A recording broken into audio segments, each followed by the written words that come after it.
可是你看，我们第一个那个火灾它是怎么建立有因素，你知道吗？是因为有人纵火，有人纵火，机车纵火。好，第一个是怎样？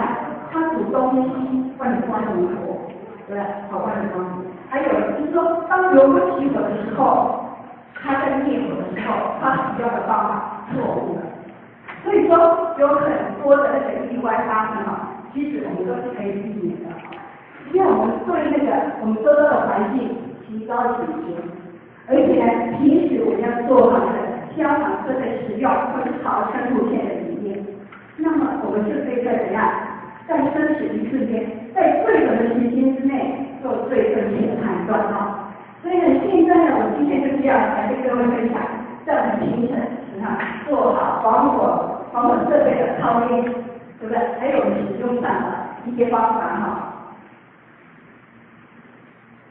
那首先呢，我先来跟各位讲，我们先来做一样的居家环境，对我们家里来做一个消防安全的检查。我们基刚刚北京到卫生处来也相关有吗？有这个危机意识吗？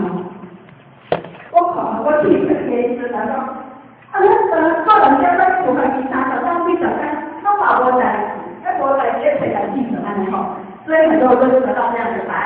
那现在呢，我们这个检查好了，因为我们这节目都在等级但是这两个都不一样好，现在呢，我们现在看一下这个表我们现在检查我们的用电安全好，用电安全。